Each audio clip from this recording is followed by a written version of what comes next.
afike hapa mbele ili atubariki katika neno la Mungu. Karibu mzazi wetu. Isezerano wampaye zoriguma umunsi nageze iwawe turi gushimira wampaye zoriguma ku mwami umunsi nageze iwawe turi gushimira imirimo wampaye zoyigumana mwami umunsi nageze iwawe zorigushimira sezerano wampaye zoyigumana mwami umunsi nageze iwawe zorigushimira. Amashimeshi kuri iyo makofi mengi kwa Mungu. Amashimeshi kuri iyo makofi mengi kwa Mungu.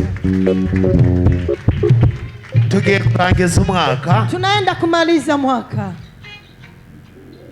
Ntabwo tugiye kurangiza. Hatuendi kumaliza ubujuju kwa elimu chache. Tugiye kurangiza twiyumvira aho twaciye. Tunaenda kumaliza mwaka tukijifikiria mahali tulipofikia. Turangiza twiyumvira ibyatugoye. Tunaenda kumaliza tukijifikiria kwa yale. Turangize turaba n'ivyo twabonye. Turangiza tukitizama yale tumeona. Mu kwezi kwa mbere. Kwa mwezi wa kwanza. Mu kwezi kwa kabiri. Mwezi wa pili. Ushika mu kw'icumi na rimwe. Hadi mwezi wa 11. Urabe. Utizame. Nakuzaniye ijambo riza kuvuga. Ametuletea neno linasema hari abantu bazokubera umugisha. Kuna watu watakuwa baraka kwako. N'abazokubera umukoshi. Na wenye watakuwa mkosi. Urabe ko atawakubereye umukoshi. Utizame kama hakuna yule alikuwa mkosi kwako. Amaraso ya Yesu araza koza umukoshi. Damu ya Yesu itakosha mkosi. Kubakubereye umukoshi. Kwa wale wamekuwa mkosi kwako. Hari abantu wakiriye mu nzi wawe. Kuna watu umepokea nyumbani mwako. Basiga umukoshi. Wakaacha mkosi. Ugakora bikanga.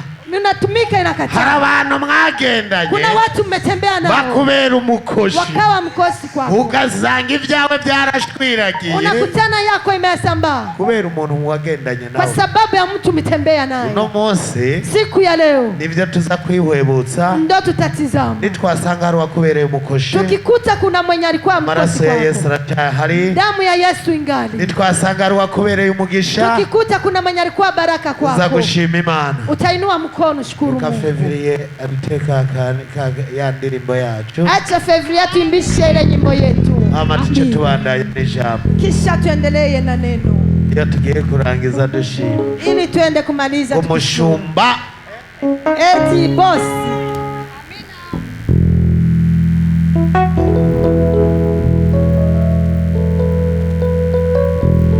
Yes, hallelujah.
Umushumba Nieshe mutati Tata mujanda komba kuheka Shire mutagite makande katola Uwa musumba chari kumbura nakenda Mutimana na bwaru kwivumbura Oya oya Yesu na bwaru kwivumbura Oya oya Ubapasitori na bwaru kwivumbura Oya oya Ubanirindi na bwaru kwivumbura Oya oya Uwa musumbi ativumbura nakenda Yari kumbura ingero yiwe Uwa musumbi ativumbura nakenda Yari kumbura ingero yiwe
Mutimana na bwaru kwivumbura Yesu na bwaru kwivumbura Ubapasitori na bwaru kwivumbura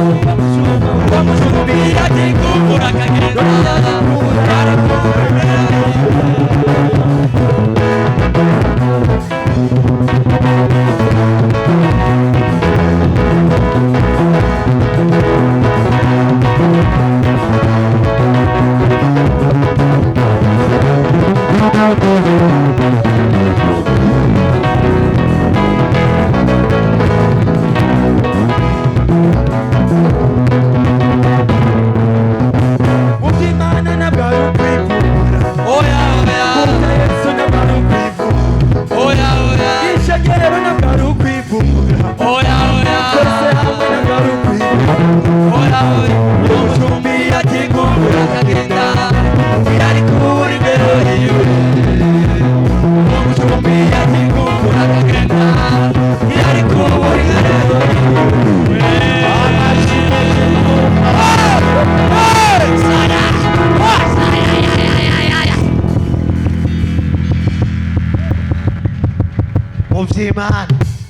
Mambo ya Mungu. Hari bintu bingahe? Kuna mambo mangapi? Ibintu bibiri. Mambo mawili. Hari umuhezagiro n'umuvumo. Pako baraka na laana. Iyo wa mushumba ataca yivumbura. Huyo mtumishi angejigumua. Ingero yiwe ntiyabwo yari kuyibona. Mshahara wake angepata. Ugaza kuca yivumbura. kisha akajigumua, yivumbura imbere ya shebuja, akajigumua mbele ya bosi wake. no munsi abantu bariko barivumbura imbere y'Imana. Siku ya leo watu wanajigumua mbele za Mungu. Ntabwo Imana itega ubwoba, Mungu hashtuki. ntabwo Imana itega ubwoba nuko woheba ibyayo. Mungu hashtuki kwa maana umeacha mambo yake. Ntabwo Imana yobura bikoresha mu kuririmba. Mungu hawezi kosa kutumikisha kwa njia ya ntabwo kuimba. Imana yobura bikoresha mu kuvuga ubutumwa. Mungu hawezi kosa wenye anaweza tumikisha kwa kutangaza habari njema. Yokoresha n'amamodoka y'abapagani. Anaweza tumikisha hata gari za wapagani. Ugiye mu byaha, ukitembelea ndani ya dhambi, ikakiguca ruhande ikagutera ibizi, inakupita pembeni na kurushia ntabwo matope. wobandanya urwo rugendo. Hawezi endelea safari. Yokoresha ni moto, inaweza tumikisha hata moto, igaci wagenda kikaguta hasi, ukitembea nayo na kuangusha chini, ugaca usubira inyuma, unarudi nyuma. Yokoresha n'ubukoko, inaweza tumikisha hata vidudu. uriko uragenda agace kakugwa mu jisho, kama uko natembea kana kuanguka ndani ya cyaha jicho, cohagarara wari ugiye gukora. unafuka unasimama. Reka rero kwirata, acha sasa kujivuna. reka Imana ikuzamu, acha Mungu peke yake reka akuinue. Imana ikubahishe, acha Mungu akuheshimishe. reka Imana igaragaze icyo yagusizemo. acha Mungu aoneshe kila amekuweka ndani. Niba uri umusenzi Imana izobyerekana. Kama ni muombaji Mungu atayaonesha hadharani. Reka kugenda ku mihana y'abantu, acha kutembea ku manyumba ya watu. Ojewe ndi umusenzi, eti mimi ni muombaji. basi reka babivuge. acha waseme. Reka bo wasengeye babivuge. acha wale umeombea waseme. Reka bo waririmbye bakumva indirimbo yawe bagende barabivuga. acha wale wenye umeimba wakasikia nyimbo yako waende wanasema. Niwakuramo ubwirasi muri wewe, ukitoa majivuno ndani yako, Imana izogushira hejuru. Mungu atakuinua. Ariko niwishira hejuru, ila ukijiinua, Imana izogushira hasi. Mungu atakushusha. Nakuzaniye ijambo rivuga ngo, analeta neno linasema eti hari abakubereye umukoshi, kuna wenye wamekuwa mkosi kwako, n'abakubereye umugisha. na wenye walikuwa baraka kwako. Dusome ijambo ry'Imana. Tutasoma neno la Mungu, Itanguriro kitabu cha Mwanzo 12 sura yake ya 12 umurongo umwe gusa, mstari umoja tu, ama turaja kuri gatatu hanyuma, kisha tutaenda kwa mstari wa 3 nyuma. Turasoma umurongo wa mbere. Uhoraho abarira Aburahamu ati, va mu gihugu cyanyu no mu muryango wanyu no mu nzu ya so, uje mu gihugu nzokwereka. Amen. Abrahamu, Imana irabona ko yari mu nzu irimwo imikoshi. Mungu akaona kwamba alikuwa mu nyumba yenyekwemo mikosi. Se wiwe Tera, baba yake yidandariza ibigirwamana, alikuwa anachuuza masanamu, kandi baranabisenga. tena alikuwa wakiabudu. Imana irabona ngo ukaguma mu nzu ya so. Mungu akaona ukibaki ndani ya nyumba ya babako, inzu ya so nabwo umugisha uzogusanga. ndani ya nyumba ya babako utapata eko baraka, kubera irimo umukoshi, kwa sababu iko mkosi. banzu yivemwo, toka kwanza, uve no muri ico gihugu c'abapagani, utoke mwa nchi ya wapagani, ugenda aho nzokubwira. uende mahali nitakwambia. Aburahamu arumvira, Abrahamu akatii, aragenda, akaenda, kuko yari umukozi w'Imana, kwa sababu yeye alikuwa mtumishi wa Mungu. Muga yari mu bihatane, ila alikuwa ndani ya nafasi kwa anafungwa ibigirwamana kwa ile mamiungu. ntabwo Imana yari kumusangayo, Mungu angemkuta pale ngo imuhezagire, eti mbariki, kubera ibyahari, kwa sababu mambo ilikuwa pale, byariko bibabaza Imana, ilikuwa inamsikitisha Mungu. ibyahari, mambo ilikuwa pale, byari iby'imikoshi, ilikuwa mambo ya mikosi. Mana nabwo ikorana n'ibintu bitameze neza. Mungu hatumiki na mambo ya mabaya. Hari abantu urimwo, kuna watu ukwemo, Imana idashobora kuza ngo iguhezagirire muri Mungu hawezi kuja kubariki kwa hao watu. Hari abantu muriko murakorana, kuna watu mnatumika nao, Imana idashobora kuza ngo iguhe umugisha ukiri kumwe n'abandi. Mungu hawezi kuletea baraka hari kwa ibintu watu. urimwo, kuna mambo ukwemo, Imana idashobora kuza ngo iguhezagire Mungu hawezi utarabivamo. kuja kubariki bila uyatoka emo. Hari ibyo ubanza kuvamo, kuna mambo unapasha kwanza kutoka. kumvira ijwi ry'Imana, unatii sauti ya Mungu. Imana ikubwiye ngo vaho, Mungu akisema toka, genda, nenda, ariko reka kwibarira.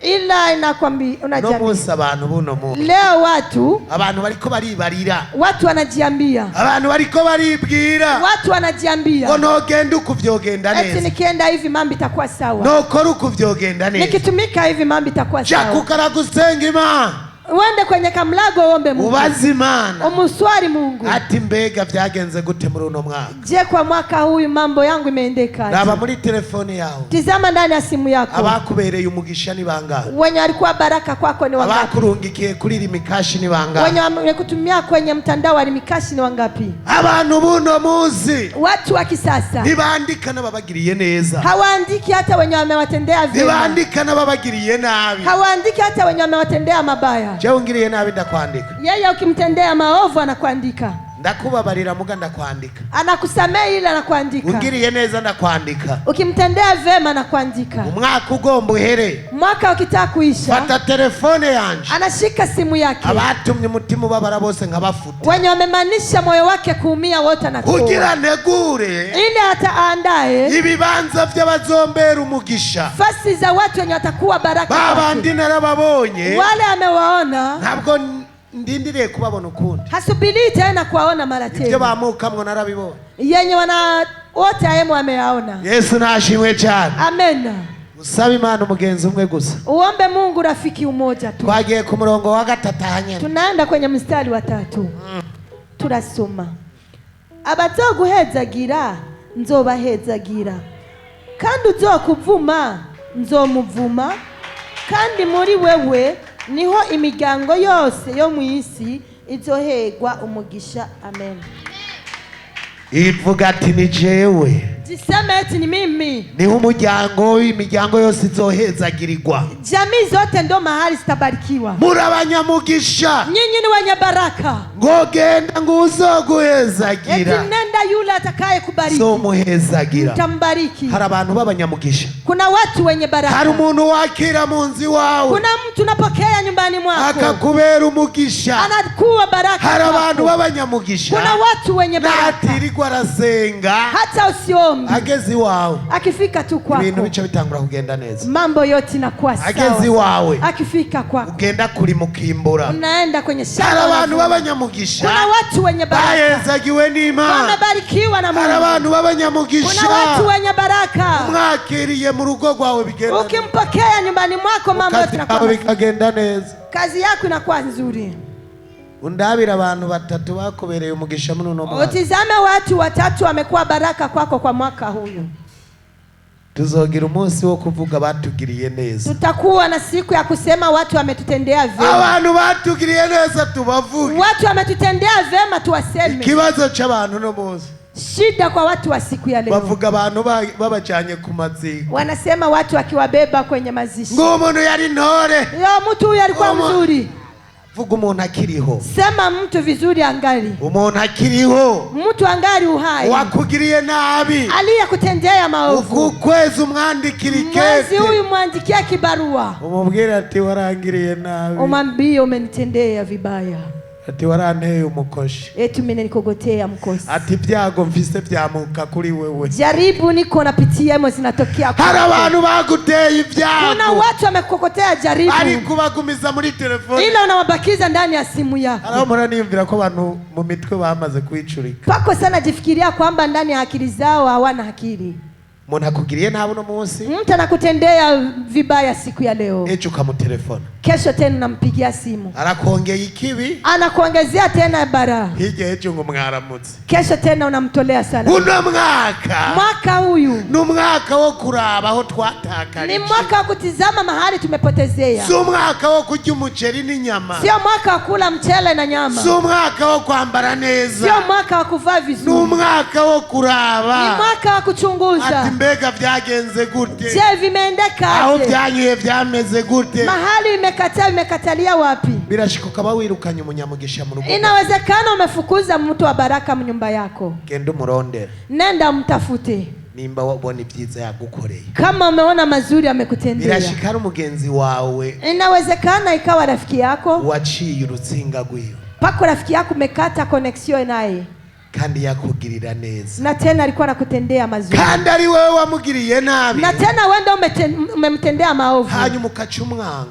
kisha wakamchukia. Genda umurabe nimba ari wamugiriye nabi. Nenda umtizame kama wewe ndio umemtendea. Umubwira ati mbabarira. Umwambie nisamee. Wari umugisha kuri jewe. Ulikuwa baraka kwangu. Ariko nakugiriye nabi. Ila nimekutendea maovu. Mbabarira. Nisamee. Abantu ikibazo. Watu shida. Nibazi gusaba imbabazi. Hawajui kuomba msamaha. No mwaka no gusaba imbabazi. Mwaka huu ni mwaka wa kuomba msamaha. Birashika ukaba wagiriye nabi uri karagufasha. Inawezekana ukatendea mabaya mwenye. Hari abantu bariko bagufasha mu kibazo. Kuna watu wako wanakutoa ndani ya shida. Muko kacumugirira nabi. Ila unamtendea maovu. Ukacumuhenda. Unamdanganya. Ukamuhenda ibitari byo. Unamdanganya mambo yenye sio yeye. Amaze kubimenya wewe wenyene ucumuhunga. Akishajua wewe peke yako unamkimbia. Kubera abantu badakiji. Kwa sababu watu wenye waokoki. Abantu baribuza umugisha. Watu wanajikosesha baraka. Bakirukano w'Imana yabarungikiye ngo bagirire. Wanakimbiza hata yule Mungu amewatumia ili watendee vema.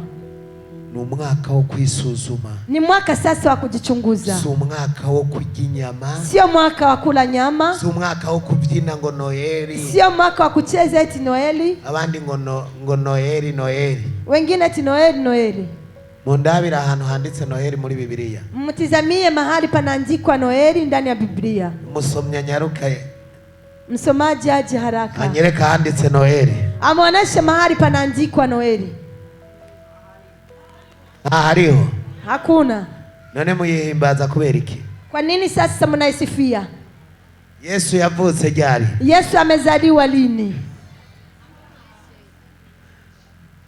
Haraba Noeli sigura ni nonye nabahakanye. Noeli inamaanisha ni watu wenye hawaitiki ukweli. Ntabwo ari umuntu w'Imana. Sio mtu wa Mungu. Hata kuvuga ngo Noeli. Atakuja kusema eti Noeli. Urikura hakana umuzo w'Imana. Huku nakataa kuja kwa Mungu. Hari abantu benshi no munsi bariko badukurikirana ku mbuga. Kuna watu wengi siku ya leo wanatufuatilia kwenye mtandao. Kandi turaza kumva amakomanteri yao. Tena tutasikia maneno yao watasema. Abana yote nabwo duhimbaza Noeli. Wanaoeli hatusifii siku ya Noeli. Abana yote duhimbaza Imana yacu. Wanaoeli tunashukuru Mungu wetu. Tukemera ko Yesu yadupfiri. Tunakubali kwamba Yesu ametukufia. Yaraje kadaraducungura. Amekuja kasurubiwa. Ariko abandi nabo. Ila wengine nao. Buca bamucunaguza. Utakuta wanaanza kupiga piga. Mukumutuka. Wanamtusi. Baza gufata utwana duto. Watashika watoto wachanga. Batuge ibinuma. Wakule vinyungutu. Ngo Yesu yavutse. Eti Yesu amezaliwa. Yesu yavutse. Yesu amezaliwa. Mwami bakamwita kana. Wanamuita eti yeye ni mtoto. Nimba wakugiriye nabi kimushikiye. Kama pako mwenye alikutendea maovu mfikirie. Umwambie umenitendea maovu.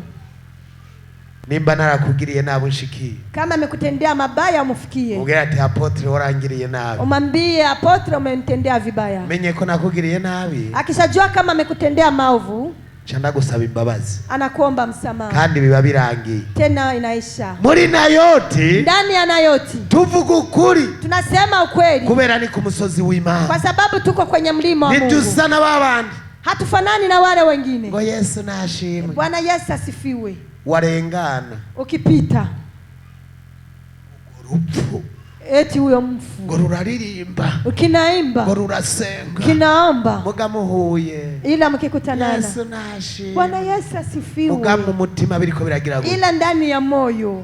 Biriko biranyonga. Inanyonga. Nagoma ndabubwire bana b'Imana. Nataka niwaambie wana wa Mungu. Uwo mwaka uyu suwo gutekera amajambo mu mutima wawe. Sio mwaka wa kuzingatia maneno suwo gutekera basi bawe mu mutima wawe. Sio mwaka wa kuzingatia maadui yako. Hari abantu bagwara imitima. Kuna watu wanauma moyo kubera batazi kwatura. Kwa sababu hawajui kukiri. Ndashaka mwature. Natamani mkiri. Reka kugenda na ibintu bikunyonga mu mutima wawe. Acha kutembea na kinyongo ndani ya moyo wako.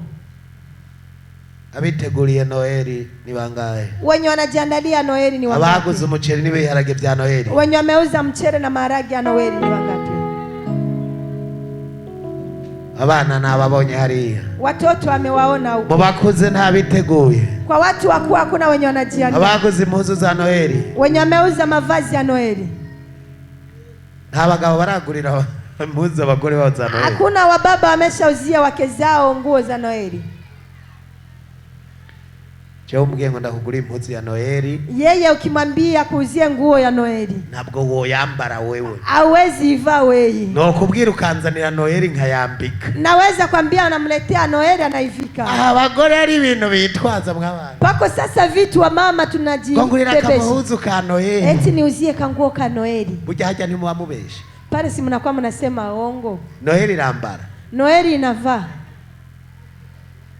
Ndaje kujya bonane. Eti nakuja kula bonane. Bonane iraba mu nzu y'umuntu. Bonane inakuwa mnyumba ya mtu. Abakristo no muzi tuze tureka kubesha. Wakristo siku ya leo tuwa tunaacha kusema uongo. Wana yote tujimisi yose. Wana yote tunakula siku zote. Ntabwo tuzojya Noeli. Hatukuli juni Noeli. Ntabwo tuzojya bonane. Hatukuli bonane. None bonane sumwanya wo kurara mu mazu yacu. Bonane sio muda wa kulala ndani ya manyumba zetu. Umwanya wo kuza ku musozi. Ni muda wa kupanda kwenye mlima. Turabe ibyatugiriye nabi. Tutizame yale imetutatiza. Turaba aho twatakarije. Tutizame mahali tumepotezea.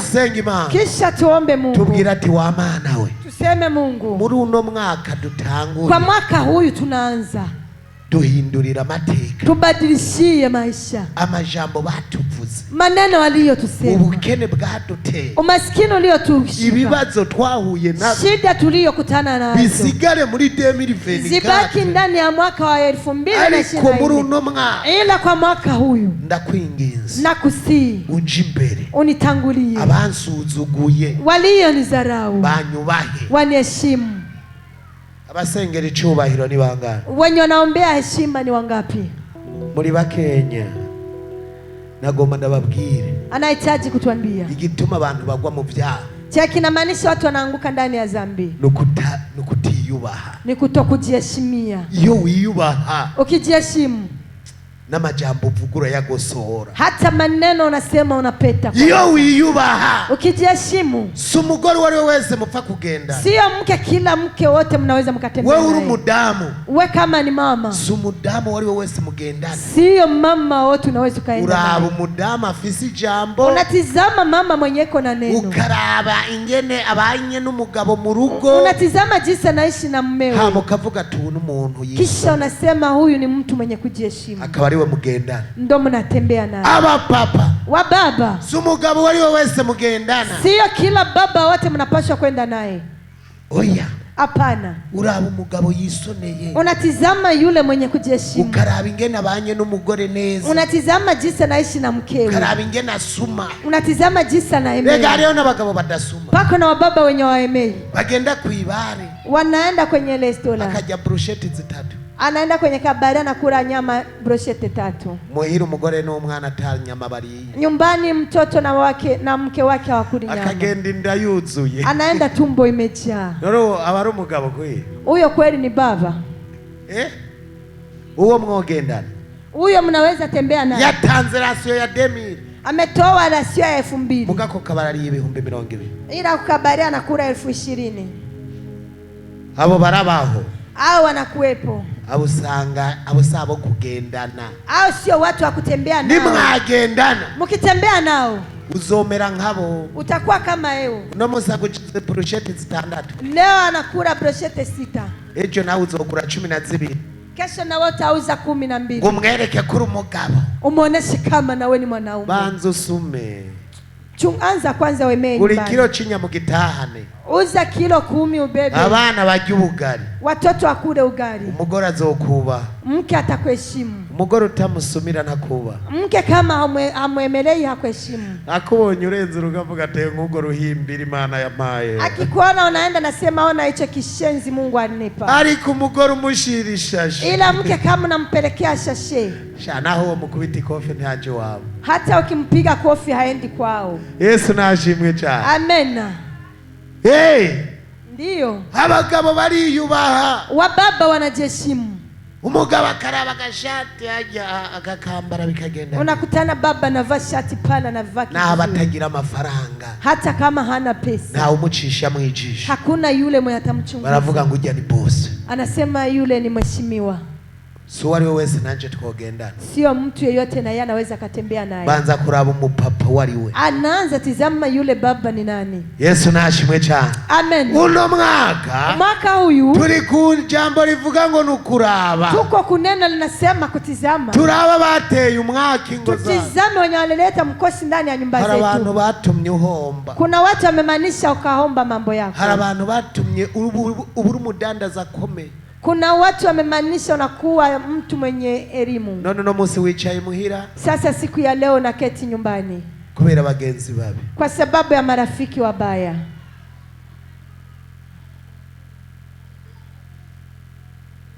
Birashika ukaba wagize ibibazo kubera bagenzi babi. Inawezekana ukapata shida kwa sababu ya marafiki wabaya.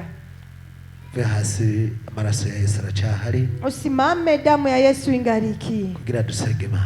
Ili tuombe Mungu. Birashika ukabutemberera mu bibazo watewe n'abantu. Inawezekana unatembelea ndani ya shida, umekogotewa na watu. Birashika ukabuba mu nzu irimwe ibibazo kubera abantu. Inawezekana unaishi nyumba ikwemo shida kwa sababu ya watu umekogotea. Uve hasi. Usimame. Usaba amaraso ya Yesu. Tuombe damu ya Yesu. Kugira umwaka urangire. Ili mwaka huyu uishe. Bimeze neza. Mambo yote yako vizuri. Turabahaye ikaze mu vyaguruke. Tunawakaribisha msimame. Nimba uri mu bibazo watewe n'umuntu. Kama uko ndani ya shida umekogotewa na mwanadamu. Ndandazwa gwawe gwahombye kubera umuntu. Kama uchuzi wako wakupata faida kwa sababu ya mwanadamu. Ubwira Imana tundinda abantu babi. Waambie Mungu unikinge na watu wabaya. Aho tugiye kwinjira mu mwaka wa 2025. Mahali tunaenda kuingia ndani ya mwaka wa 2025. Ninjirane bishasha. Tuingiane na mambo mapya. Ninjirane bishasha. Ningiane na mambo mapya. Ninjirana mafuta yawe Mana. Ningiane mafuta yako Mungu. Bila shiku no musi. Inawezekana siku ya leo. Ukabutagira na hurara. Unakuwa una mahali. Kubera ibibazo. Kwa sababu ya shida. Kubera umwaku. Kwa sababu ya ile mkosi. Wagitewe n'abantu. Umekogotewa na watu. Ubwira Imana ati Mana. Waambie Mungu. Reka amaraso yawe anyose. Acha damu yako inyoshe. Reka amaraso yawe anyose. Acha damu yako inyoshe. Kwinjira mu mwaka wa 2025. 2025. N'amaraso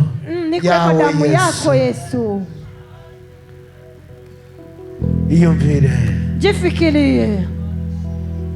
Iyumvire kura ivyo bibazo waciyemo. Jifikirie kwa shida umepitia. Iyumvire muri urwo ruvugo waciye. Jifikirie kwa hiyo rutetano umepitia. Iyumvire. Jifikirie. Uno munsi uri Dubai none heraba. Siku ya leo ungekuwa Dubai sasa tizama. Uno munsi uri mu Bwongereza. Siku ya leo ungekuwa ndani ya Uingereza. Uno munsi raba. Siku ya leo tizama. Harabishe mariage yawe. Watu wameharibu ndoa yako. Abo nabo baguteye umwaka. Hao wamekuletea mkosi. Ubwira Imana ati Mana. Waambie Mungu. Atumwaka wade. Mwaka huu. Amaraso yawe anyoza nunga. Damu yako inyoshe Mungu. Abasaya wawe. Data buje mwamushobora byose. Ngaba barafukamye, abandi barahagaze. Ndavuze ati amaraso yawe reka manuke ku bwoko bwawe. Ndavuze ati reka amaraso yawe reka manuke ku bwoko bwawe. Asambure ibibazo bahuye nabyo batewe n'abantu. Asambure umwaka wavuye ku bantu. Amaraso yawe agende mu nsago zabo. Hari insago zitagira umugisha kubera abantu bakiriwe muri izo nsago. Ndavuze ati amaraso yawe reka aje muri izo nsago. Reka yoze databuja ikitakuva ko cyose cyagiye muri izo nsago z'abana bawe. Ikitakuva ko cyose cyabikurikije turagisambuye. Nagedeverase. Yes. Alabasaba. Nimana nziza. Urakoze. Urakoze. Urakoze ko wamaze kubabohora. Urakoze ko wamaze kuboza amaraso yawe Yesu. Uri Imana nziza. Urakoze ko wabikoze. Turagukengurira mu izina ryawe ryera Yesu. Amen. Amen.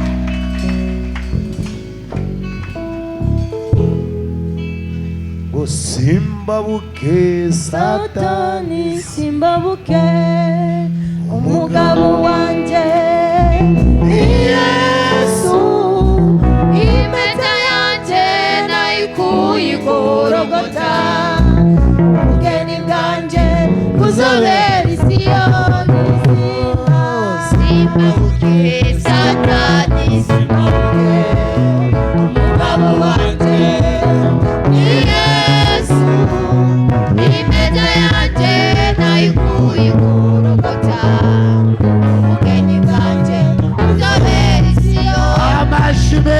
Makofi mengi kwa Mungu wetu.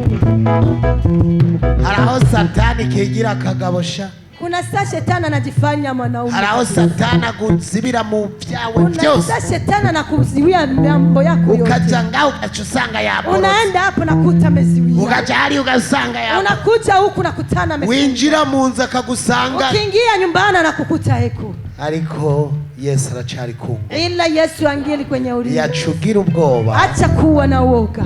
Mani bahezagire cyane. Mungu awabariki sana. Kadusengere mariage tuzohezagira. Acha tuombeye harusi tutabariki. Pastor Fred na hariya. Pastor Ferdinand uko. Azaba dusomere turabe ko bari ngaha. Aje mahali hapa tusomeye tutizame kama wako mahali hapa. Ama twongere dusengera umuntu afise umutwaro. Kisha tuombee tena mtu mwenye yuko na hitaji. Umuntu ashaka kugira icyo ashitseko. Mungu anatamani kitu chenye anaweza kafika iko. Birashika ukaba ufise umugambi. Inawezekana wewe uko na mpangilio. Ushaka kurangura muri uku kwezi. Unataka kutumika kwa mwezi huu. Ushaka kugira aho ushitse. Unataka kujua mahali unaweza kufika. Yaguruke tuguheshe umugisha. Usimame tukupatishe baraka. Wewe ufise umugambi. Wewe mwenyewe uko na mpangilio. Umugambi ukaba ari umutwaro kubabaje. Mpangilio unakuwa ni hitaji na kusikitisha sana. Yesu ari ngaha kugira kugire. Yesu iko mahali hapa ili akutendee vema. Na ufise ingwara wumva wapi? Na wewe mwenyewe uko na magonjwa nasikia vibaya. Na wewe pia usimame. Kungoma hari kungoma. Kungoma yaranesheje.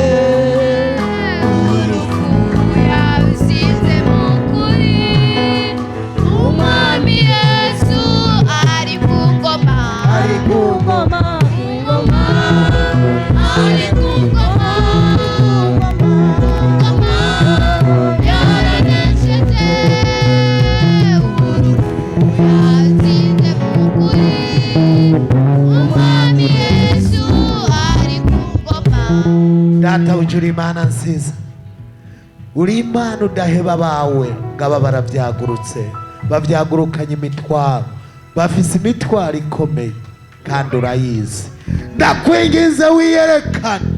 Waravuze ngo ku musozi na yoti niho uvyagiye. Umuntu wese yazanye umutwaro ngaha ntawusohokane. Uwaje ashaka kurira indege yakire kurira indege. Uwaje ashaka kudandaza yakire kudandaza. Uwaje ashaka kubaka databuja igorofa yakira amafaranga. Uwaje ashaka databuja kugira icyo amariye umuryango yakira umugisha databuja. Reka batangure badandaze. Reka batangure databuja. Reka batangure baronka ubuzi butandukanye. Twuguruye imiryango yo mu bushikiranganje butandukanye. Reka abana bawe amadiplome yawe reka databuja agira akamaro. Duhezagiye amashuri yabo. Duhezagiye impapuro z'imitsindo. Reka baronka akazi gakomeye databuja. Yes! Reka bahora bavuga ngo ntacyo bazovamwo. Reka wiyerekane babone ati hari Imana yo muri Nayoti yahinduye amateka. Reka baronke intahe kuko wabagiriye neza. Databuja bahindurira amazina. Databuja baha imyambaro. Databuja bagirire neza. Uwo bazohura mu ibarabara bize bigaragare ko hari Imana basenze. Bize bigaragare ko hari Imana bakoreye. Yes! Ibyo abarozi bagize byose tubihinduye ubusa. Ubuzo bw'abadayimoni turabuturiye. Ibyabikurikije turabisaboye. Zabaya sabalebisa. Imana nziza. Tubisabye mu izina ryawe gira Yesu Kristo. Amen. Amashi menshi mwivyage. Makofi mengi kwa Mungu. Kaze. Yesu nashimwe. Ndabaramukize mu izina rya Yesu Kristo. Ubuntu bw'Imana bubane namwe. Dufise mariage zine. Hari uwitwa Joel bari kumwe na sheri wiwe Claudine tubasabe bavyakuruke bashike hano.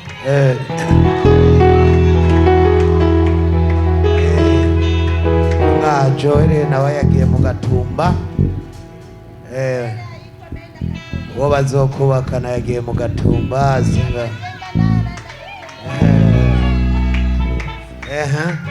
Uwa kabiri ni Eric bari kumwe n'umufasha we Gisrene bo mu Marambya sinzi ko babinjiriye hano bace bashika hano. Nibaje ngaha barashobora kuba bataje tutarose raporo yabo gushika ejo aba tuzoca tubagwa. Uwa gatatu hari Eric n'uwo bitwa Rebeka tubasabe bavyaguruka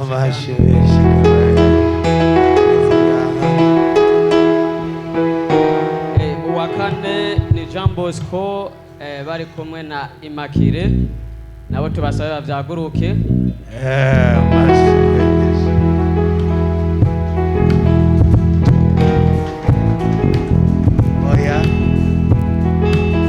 Sagarana no wewe igire ntawe wawe si hari.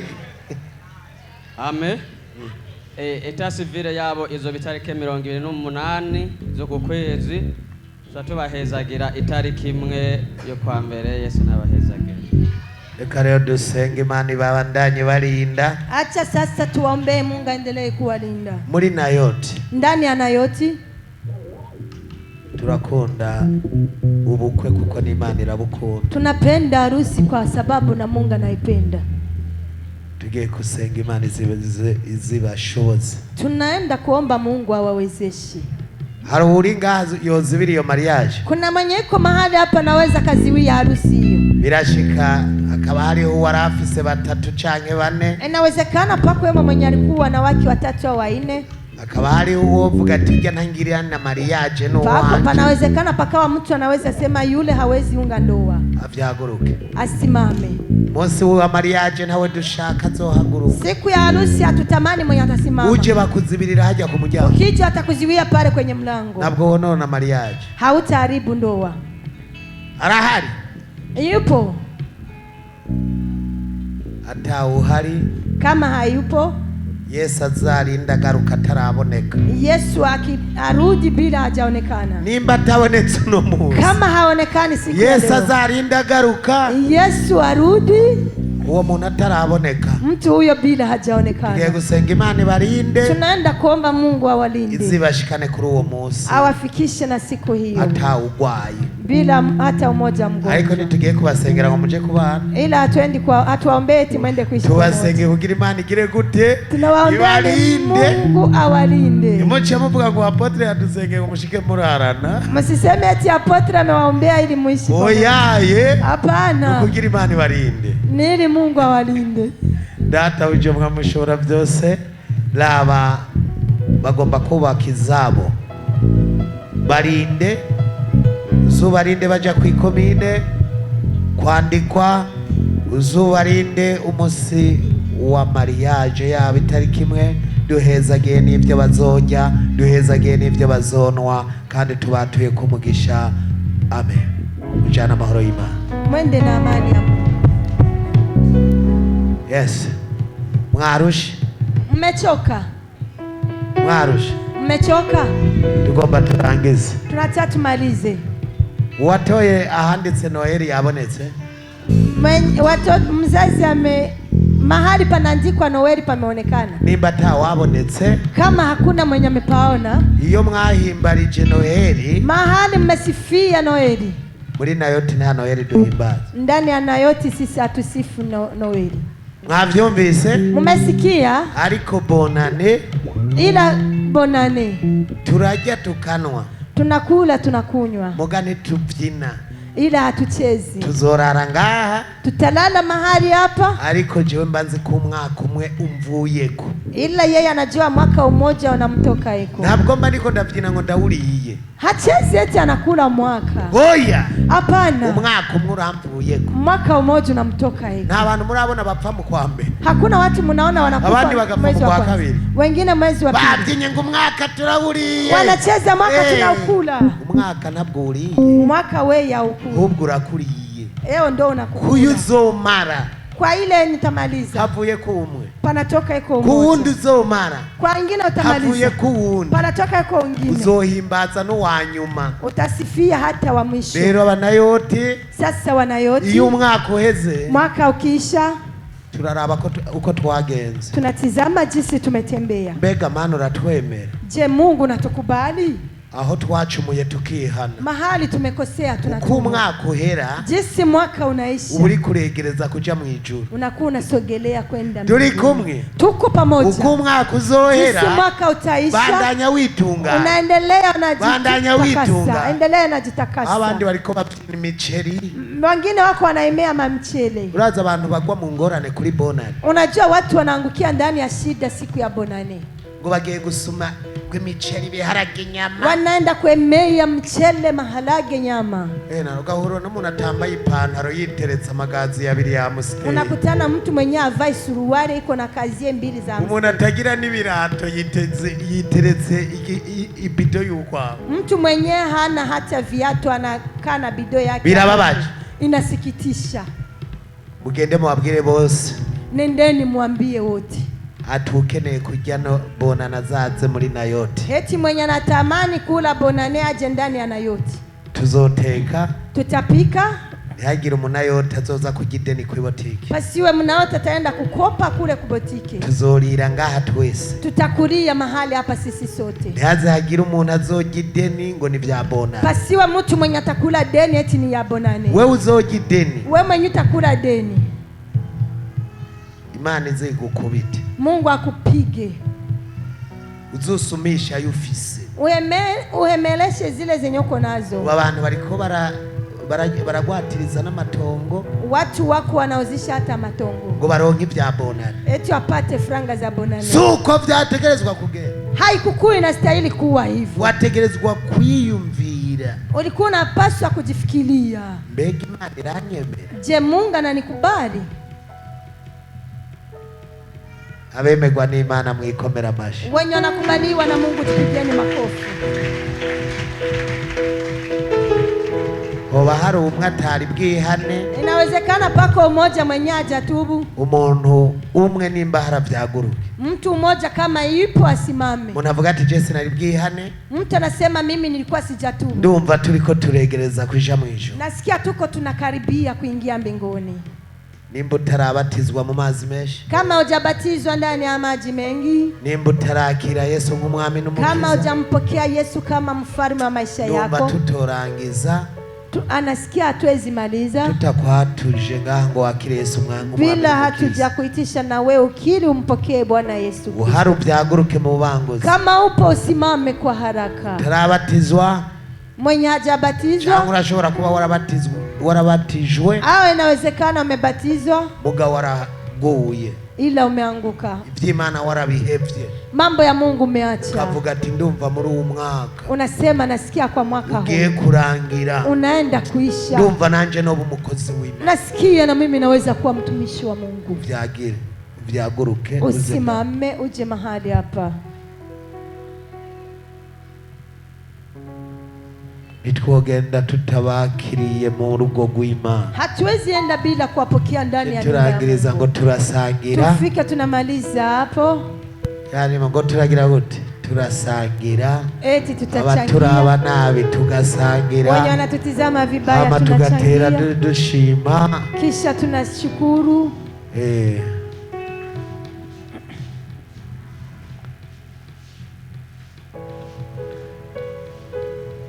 Gwino winjire mu rugo rw'Imana. Imani yabi. Gwino winjire.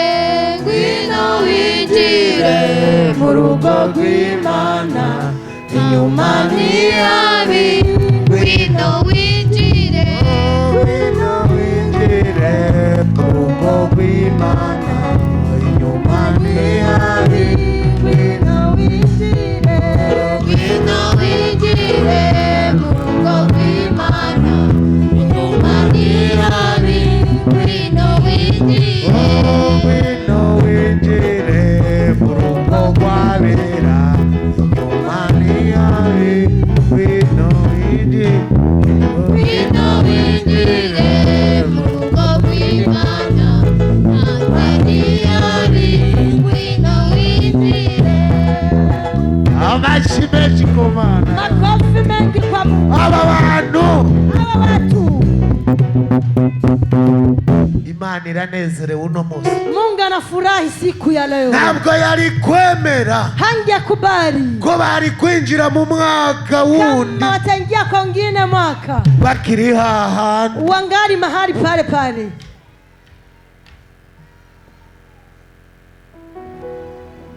Bakiri hahandi. Wangali pale pale.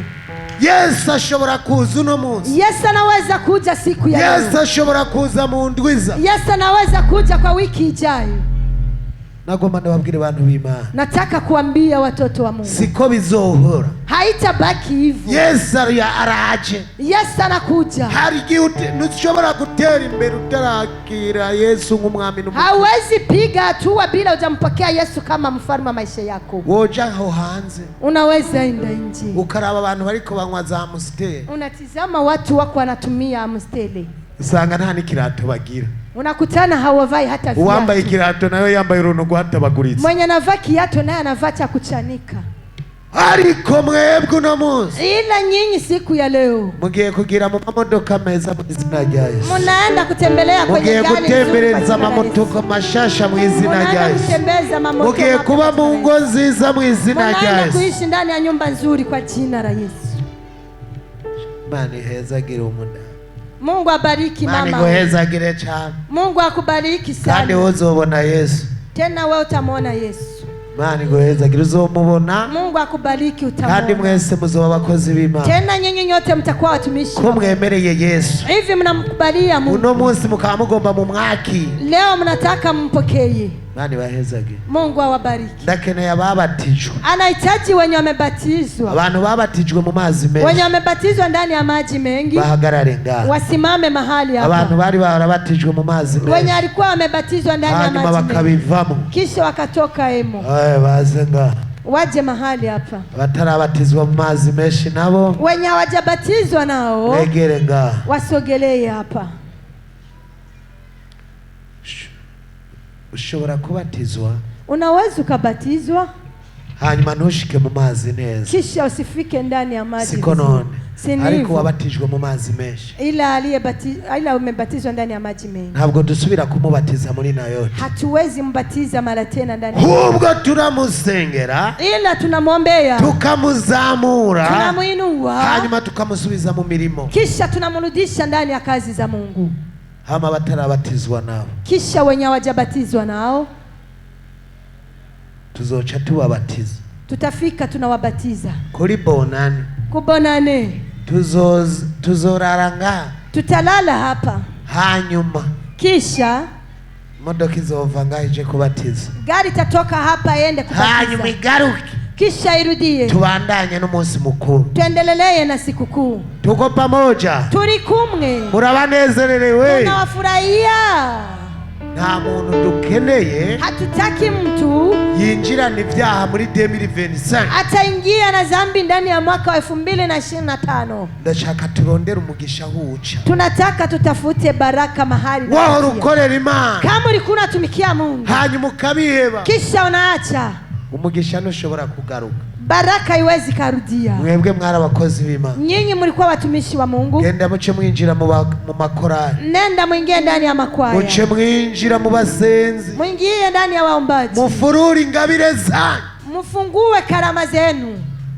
Muze mundabira umuntu umwe yahevye ivy'Imana yateye imbere. Mtizamie mtu mwenye ameacha kazi ya Mungu akapiga hatua akasonga mbele. Muramaze kumubona? Mlishamona. Aba president b'amakorale muze ngaha hagati. Washefu wa makwaya njooni hapa mbele. Bache bababona. Kisha wawaone. Muhagarara. Simameni hapo.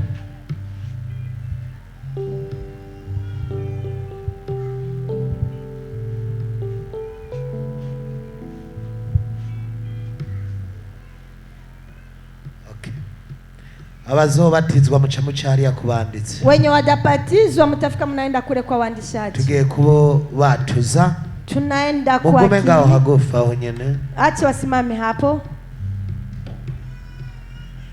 Mubaye bashasha. Nyinyi ni wapya, mugiye kwakira Yesu nk'umwami n'umukiza. mnaenda kumpokea Yesu kama mfalme na mwokozi. Abaperezida b'amakorali mwabonye, Washefu wa makwaya mmewaona, muronse uburenganzira bwo kuca murepeta mu ikorale mushaka. mnapata ruhusa la kufanya mazoezi kwa kundi mnataka. Mwinjire mu mwaka wa 2025 muri abakozi b'Imana. Muingie ndani ya mwaka wa 2025 mko watumishi wa Mungu. Murasubira mwaya mashamba. Mtarudilia maneno haya. Ati Yesu mwami, naratevye cyane. Murasubira mwaya majambo mwebwe muje kwihana no munsi. Na mwebwe mwari mwaraguye. Mtarudilia maneno haya. Musubira mwaya majambo tugiye kuvuga. Mtarudilia maneno hayo anaenda kusema ili twende kuomba. Abaperezida b'amakorale nabo, washefu wa makwaya nao, mwaje ngaha kugira muce mubaramutsa. Mmekuja hapa ili mufike mnawasalimia. Umwe wese babwire ni korale yiwe. Kila mtu amwambie na kwaya yake. Arongoye. Anaongoza. Tugiye kusenga. Tunaenda kuomba. Mubanza gutangura gusubira mu aya majambo. Mtaanza kwanza kurudilia maneno hayo atasema. Yesu mwami, natevye cyane kukumvira. Baravuga sinumva. None uno munsi numvise ijambo ryawe. Numvise kuri hafi kugaruka. Ndizeye, ndihanye. Uno munsi nyemerera nje mu rugo rwawe. Nyemerera nje mu bakozi bawe. Umfute mu gitabo cy'imanza, ariko nyandike mu gitabo cy'ubugingo. Umparire ibyo nakoze byose byakubabaje. Umparire abo nashavuje, hanyuma umpezagire. Mbo mwana wawe, nje mu bana bawe, kuko ari we wandemye. Nzoguma mu mirimo yawe gushika ugarutse. Amen. Databuja mwamushobora byose, ngaba databuja baraje. Abana bawe kibirengeye uno munsi, benshi bari abakozi bawe babihevye, abandi bari barasubiye inyuma. Ndabasabiye imbabazi, baharire basubize mu mirimo yabo, wongere ubakire. Hari abandi databuja batari bwabatizwe, barihanye uno munsi, ngaba baraje. Bakire, bashoboze, baharire, amaraso yawe aboza batunganye, baba abakozi bawe nkuko ari we wabatoranije. Uwo mwaka ugiye kurangira, urangirane na bibi baciye mu byabo, ariko databuja batangure 2025 n'ibyiza n'imigisha. Imigisha wari warabateguriye ndayuguruje. Ingo nziza wari warabateguriye reka bazibemwo.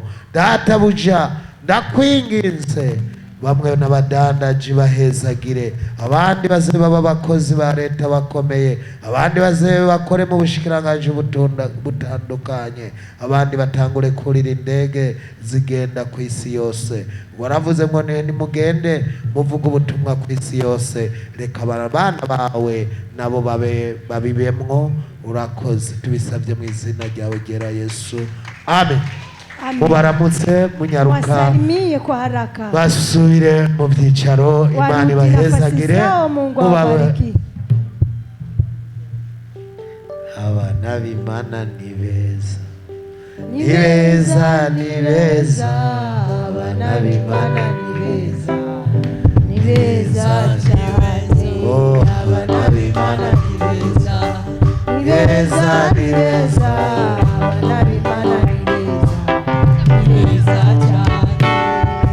tugiye kurangiriza kuri indirimbo cha dusenga. Tunaenda kumalizia kwa nyimbo tunaomba. Kazi Melissa Naitere. Melissa tume nyimbo hizi. Isi ndirimbo nyinshi. Iko na nyimbo mingi. Nanje muzohora mu mpati ya Apotre na waririmbe. Ndafise nyinshi. Siko none. Ndafise nyinshi. Nanje ndategura muve hasi rero. Turacari saa 6:20 tugomba tuce twisengera Imana. Yes. Shengera mu vyaguruke. Thank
you.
yawe, iyumvire ku Mana yawe. Uwo munezero ukuye nga, Furaha unatoa mahali hapa. ntuwusige nga, Usiache hapa. ariko utahane, Ila wende nayo nyumbani. uwugumane Ubaki nayo. gushika Yesu agarutse. Hadi Yesu akija. Ico gutera gushavura, Yenye naweza kuletea Imana kukwazi. ikigukura imbere, Mungu akutowe nacho mbele. Imana ikigukura imbere. Mungu akutowe na mbele. Tugiye gusenga Imana, Tunaenda kuomba Mungu. twakirira umwanditsi, Kisha tupokee mwandishaji. va hasi dusenge Imana, Asimame, simameni tuombe Mungu. dusenge Imana. Tuombe Mungu. Yumvire ku Mana yawe, Jifikirie kwa Mungu wako. umwanya wo kwiyumvira ku Mana yawe. Ni muda wa kujifikiria kwa Mungu wako. Vuga ati warakoze Mana, Useme asanteni Mungu. ati wagize neza kunzana ku Ati musozi umetenda neza. vizuri Mungu kwenye Eba. mlima huu. Yumvire ku Mana yawe, Jifikirie kwa Mungu wako. uyibwira ati umunezero Umwambie furaha hii. unzenda ugumane Baki nayo. gushika ugarutse. Hadi ukija. Wohura n'umuntu akawukunyaga, Ukikutana na mtu anaweza kunyang'anya. ari kuvuga ati Imana undinde umuntu yona, Ila useme Mungu ni kinga na Imana ikurinde uwo kunyaga Mungu umunezero, akukinga na mtu anaweza kunyang'anya. Imana furaha. ikurinde uwo gusubiza Mungu inyuma, akukinga na yule anaweza Imana kurudisha. ikurinde uwo gutera ibibazo, Mungu akukinga na yule ariko anakuletea Imana shida. iguha umugenzi umwe, Ila Mungu akupe rafiki iguha mmoja. umugenzi wo kukugirira Mungu neza, akupe rafiki mmoja iguha umugenzi wo akupendeze. kukuzanira iby'umunezero, Rafiki mwenye atakumbanisha iguha abo kubwira ibyiza, ikupe watu wa ariko kukuongelesha. abaje wo kubwira ibibi Imana ibakurinde, Wenye atakwambia abotuma mambo. umutima wawe ushapura Imana Wenye ibakurinde. atamanisha roho yako inasirika Mungu apige.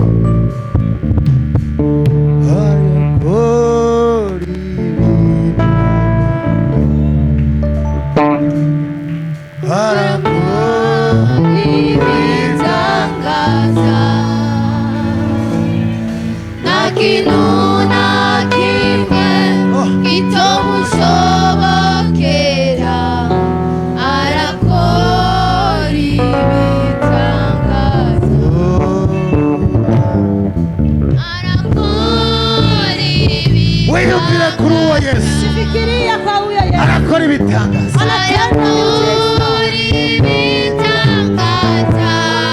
Yesu, kora kora mu bagwayi,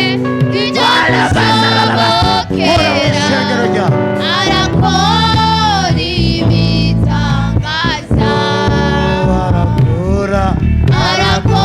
Arakora n'ubu. Anatenda miujiza. Bora.